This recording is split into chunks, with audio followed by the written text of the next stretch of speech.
Shalom everyone! This week we will learn about Parsha Tetzaveh, the one Parsha since we met Moshe Rabbeinu where his name does not appear. In this week's Parsha, we're taught about the clothing that the Kohen wears, the Kohen Gadol, the average Kohen. We know that Aaron was the head Kohen, Kohen Gadol, and he had 8 unique garments that he wore. One of those garments was the Choshen, called the breastplate. It was about like one arm's width by one fist by one fist. So it wasn't very big, made of cloth, and it had 12 stones on it. And on each of those stones was the name of one of the tribes. Now, every stone was a different color. The Torah tells us which colors, which type of stones each tribe had. And the stones represented the traits of each tribe. We know that every tribe has unique traits. And so the tribes, Reuven, Shimon, Levi, Yehuda, all the tribes appeared on the 12 stones of the breastplate. And each one had a different color. And that was the color of each tribe's flag. And each tribe had a different tallis that they would wear. They had a different design on their tallis. Because as a Jewish people, though we're united, but we're supposed to be different. We're supposed to have our own personality traits. And that mesh of all of us, that's what actually is perfection. When we're different and you create that beautiful tapestry of vibrant colors, of vibrant qualities and traits, together we form the great Jewish people. And so Aaron would carry on his heart. Aaron, who heard his younger brother was going to usurp him, and he has such a pure heart that he's happy that his younger brother Moshe is taking the leadership role. He could carry on his heart the names of the Jewish people. And here we learn a few things. Number one, if earlier in the Torah we did not know that the tribes ended up such big tzaddikim, one could question it. But Hashem says, I want to remember them forever. They are forever supposed to be a part of my Mishkan. I want their names engraved. Vayu lefanai tamid. Hashem says, I want to always see those 12 tribes. You know, there isn't a single pasuk. We don't have one sentence from the man named Dan, one of the tribes. Most of the tribes, we never heard them say a word in the whole Torah. We don't know anything they said.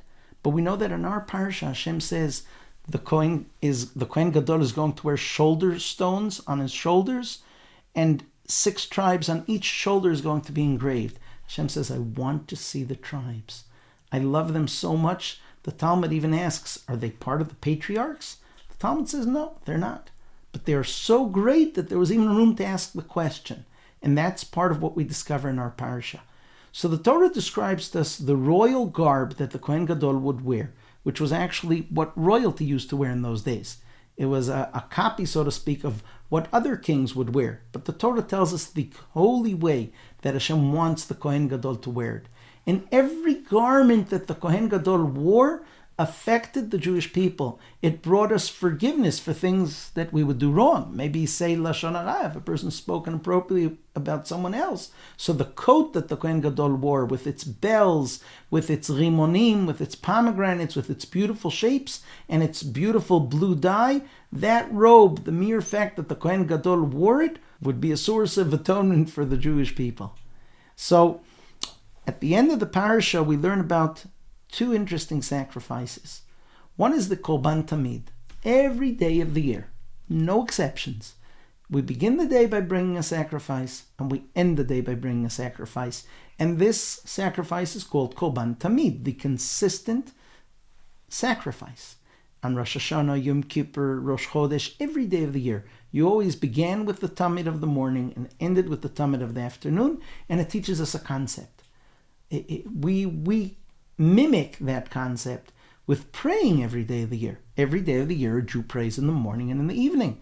And that mimics the commandment to always connect our Creator at the start of our day and at the end of our day. The end of the parasha tells us about the Ketores, that there was a secret blend of spices that was burnt on a special small altar. It was 1 amma by 1 amma, about 22 inches by 22 inches. That was the size of the top of this altar. And on this altar twice a day, every morning and every evening, the Kohen Gadol would come and he would burn this spice. And its smell was so powerful that miles away you could smell it, from Jerusalem till Jericho. The goats would sneeze in Jericho from the smell of the Ketores. Meaning, when you would approach the temple, miles away you could already smell the smell of this wonderful smell of the Ketores that was being burnt in the Beit HaMikdash. And our sages say that there was a secret blend of how to make it. We have a commandment not to replicate anything that was made in the Beit HaMikdash. You're not allowed to build a home based on the measurements of the Mishkan. You're not allowed to replicate the oil of the Mishkan or the Ketores of the Mishkan. But the smell was so powerful so that even though when you came into the Beit HaMikdash, there were all kinds of fats being offered, you could have smelled barbecue all the time, and that would have been nauseating. But this commandment of making this beautiful smell every morning and every evening, this is what permeated the Beit HaMikdash. And so it affected people that when they came, they felt uplifted as they smelt the beautiful smell of the Ktoret. Shabbat Shalom.